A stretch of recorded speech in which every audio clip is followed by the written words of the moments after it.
Who's up? Raise your hand, we get a microphone to you.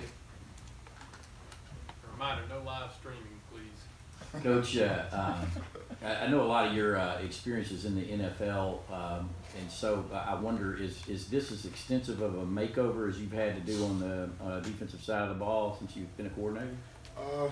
Actually not. In 2011 with Jacksonville, I think we had, maybe 8 or 9 new starters, and they were all free agents. And then it was coming off of a lockout deal, so we had a short training camp, so that was pretty tough. But every year there's different challenges. Every time you have a new player, you have a new defense, and so we work really hard to develop all of our guys and get them ready to go. And so I'm excited about what we might be able to do.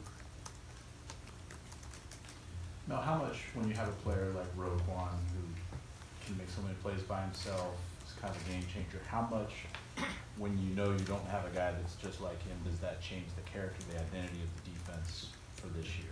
Well, we talked to our guys yesterday about it. What's going to be the identity of this year's defense, and does it have anything to do with it a year ago?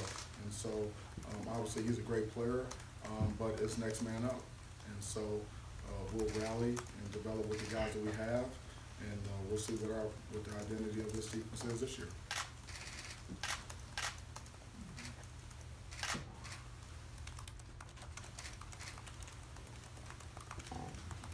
What's your expectation of D'Angelo Gibbs, and where does he fit in and everything? Yeah, he's playing. He's playing at the nickel spot, our star spot. He's also working at safety, and the expectation is just go out there and do what you're asked to do. Give great effort, be coachable, and work to get better every day. And that's the expectation of all of our players. Coach, when you say next man up in terms of replacing Roquan Smith, what have you seen from those next men up, like Monty Rice and Javante? Do you feel those guys, as a unit, are capable of replacing the guys that won the buckets for last year? Yeah, well, I've seen these guys mature. They have a better grasp of the defensive scheme. They work really hard in the weight room to develop and have developed some chemistry within that group. And I think they're hungry. And so they're all going to get opportunities.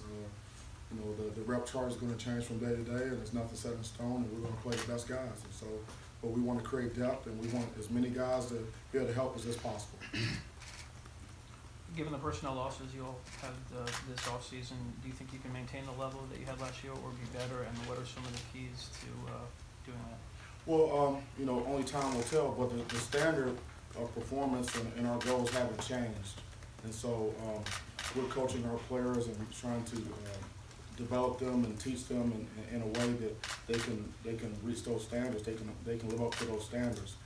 We always want to play great defense here, regardless of who those players are. There's always going to be changes. We're always going to have new players step in. We're going to have great players leave, and so that's our job to get them ready, and that's why we recruited well, and we expect these guys to be able to step in and play great defense for us. Coach, you spoke about seeing people growing and maturing. What have you seen from the growth of Richard LeCount, and where do you expect from him soon? Yeah, Richard has a much better grasp of the defensive scheme at this point, and really the details. And really the devil's in the details in our defense. And so he's been more disciplined in what we've asked him to do. He asks really good questions. He spent a lot of time in the off season studying, and I just see his overall maturity level is has just improved. And so we'll see how he goes this fall camp, but I think the arrow is up with him. Coach, you mentioned that the devil in the details. How much of a teaching tool or experience did you use that 2nd and 26 breakdown? Is that something that you harp on, or is it just too painful for these guys to be brought up over and over? Yeah, we learn from everything, whether it's good or it's bad. And so, obviously, we study it, we break it down, we know where we need to improve. We take that with us and we move on. Hopefully that'll help us down the road. Mel, you talked about D'Angelo working that star position. First year you're here, it's Maurice Smith and kind of only Maurice Smith. And then all of a sudden, Lorenzo kind of helps you guys there last year. And you look at that group now, and there's linebackers everywhere, working at that spot. Was that kind of a revelation a little bit for you guys to kind of figure out how versatile you could be there? Or was that something that you kind of envisioned from the get-go? Well, you know, in this day and age in football, the offenses they're so complicated and they're so diverse that you have to have different ways to defend them. And so to be able to have different body types at that position, guys with different skill sets for first and second down and also for third down and passing situations, and that's what you have to have. And so we work to develop as many players at that position as we can. We want to have depth at the star position, so we work defensive backs there, and we also work linebackers at the position. Coach, getting a veteran guy like Jay Hayes come in, what kind of where you should kind of fit in? What does that experience bring to your defensive line unit? Yeah, well, he's played a lot of football. He's a mature guy. He's a high character guy. He's a high motor guy. He's a leader, and he's a team guy. And he's very unselfish. And so when you can add a guy like that to your roster, I mean that's like gold. And so we've been very happy with what he's done so far, and I think he's fitting well with our group. Now, a question about support staff. I know they help so much in recruiting, but when it comes to practicing for preparing for practice and games, Tyson Summers specifically here, but other guys, how big is that room? How much do these guys help with prep? Yeah, they help a great deal with prep, and it's all hands on deck in preparing for our practices. Our practices are complicated. They're two-spot. We have a lot of drills going on at one time. It's organized chaos, and so we need everyone to be able to pitch in and help us prepare, and so we can have organized practice.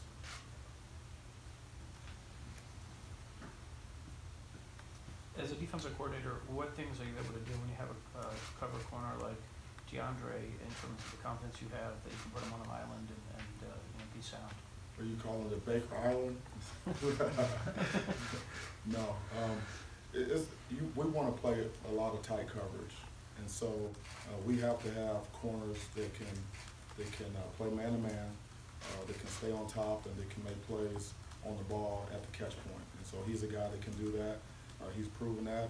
Obviously, we want to continue to work to get him better every day, and as many of those guys we have, the better coverage we're going to have. And so, he does allow us to do some things defensively, and so Baker is one of the guys that I take a lot of pride in, and I'm very proud of what he's done because he's worked himself into what he is today as a player.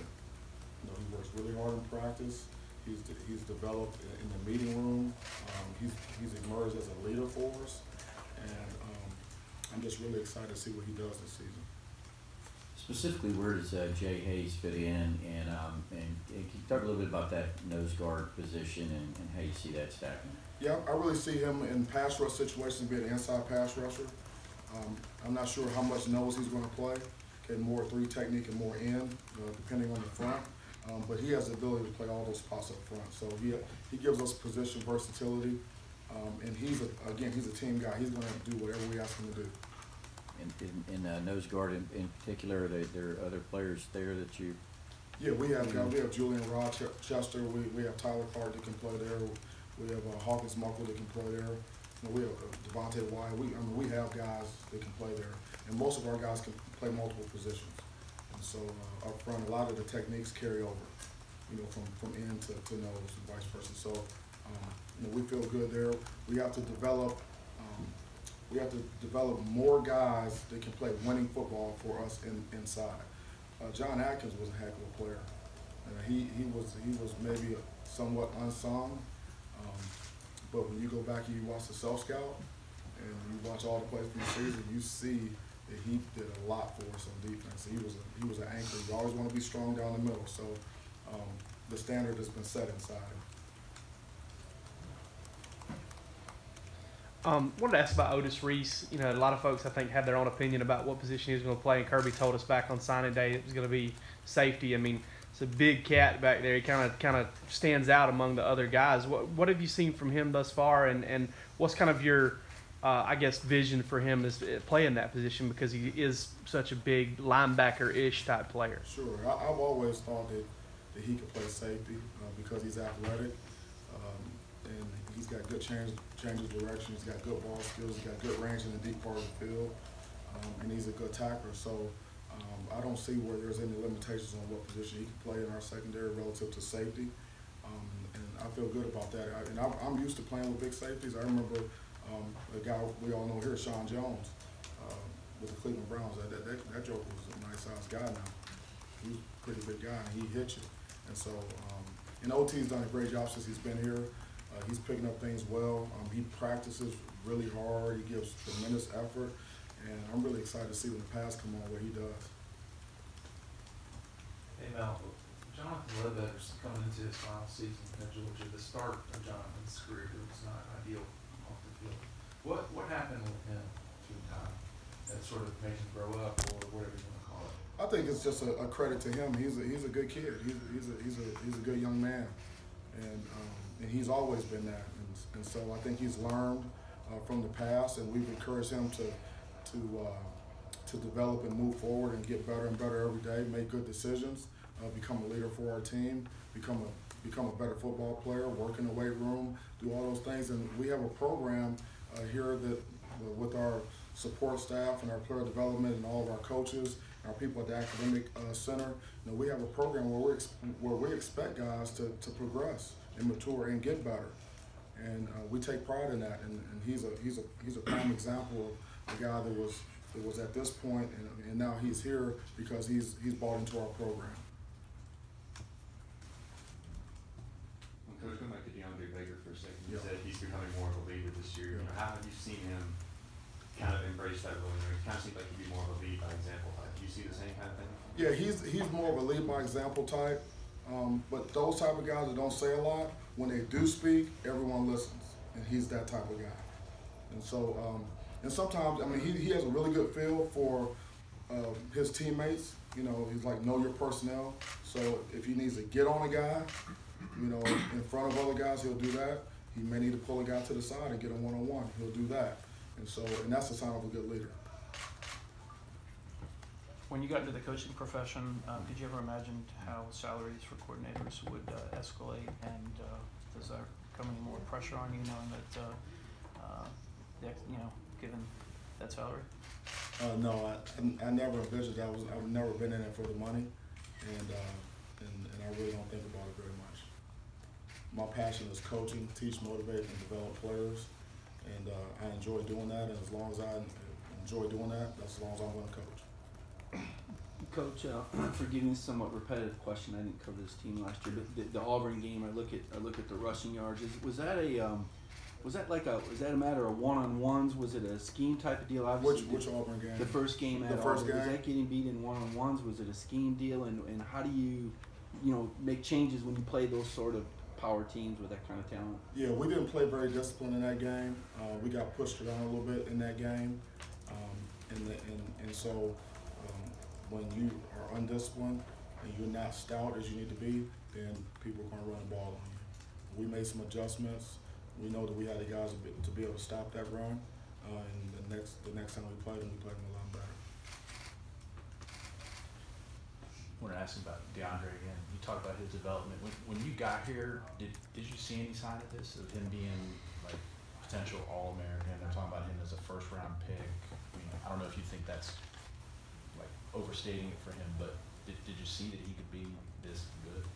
Well, the first day I saw him, we were in our off-season program, and I saw him doing some of the drills, and I pulled him over. And I said, "Hey, I think you can be a heck of a player. You're 6 feet tall. You're the fastest guy out here. You got good change of direction. You got great length."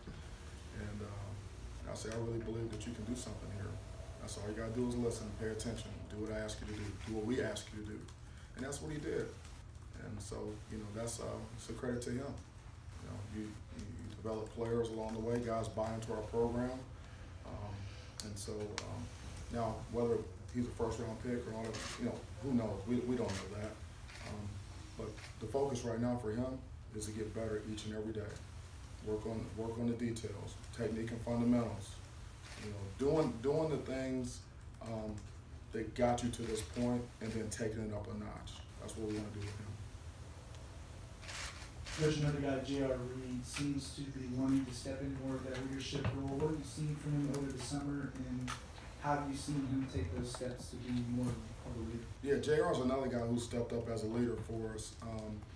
He's comfortable with his teammates. He's established himself as a player that can produce on the field. He gives great effort. He does really good does really well in the meeting room. Takes good notes. He's very unselfish. He helps other players, and he's just his character. I mean, he's an impeccable guy, you know, with ability. He's got a really good pedigree for the game of football. So he's another guy that we're leaning on for leadership. And I'll say this: we tell our guys all the time, you know, you don't have to just be a senior or necessarily even a starter. You know, leadership comes from all different areas. If you have the ability to lead and affect someone else in a positive way, then do that. And we encourage that.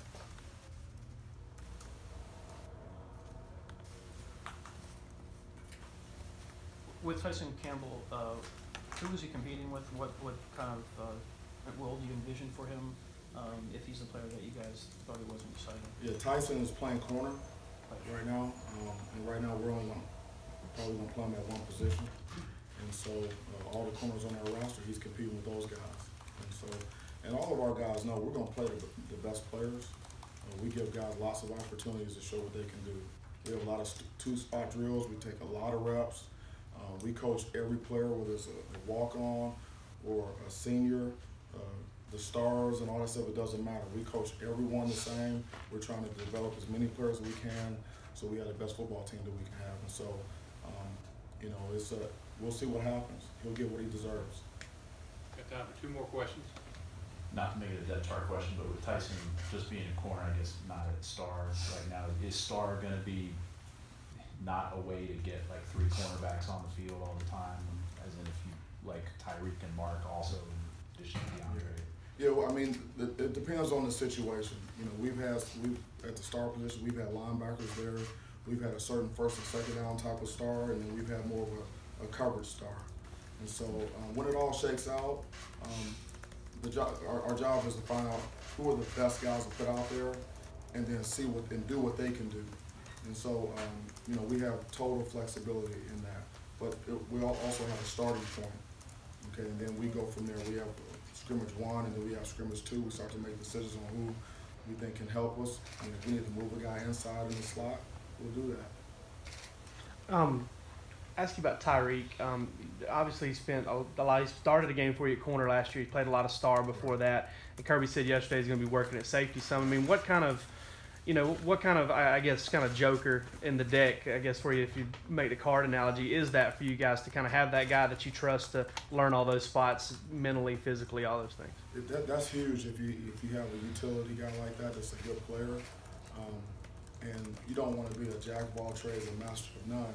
So it takes a unique type of guy to be able to play multiple positions and be able to produce at a high level. And we think Tyreek is that type of player. And so far that he's shown that he can handle that, you could relate him somewhat to Aaron Davis's role over the past couple of years. I mean, Aaron Davis played every position in the secondary for us.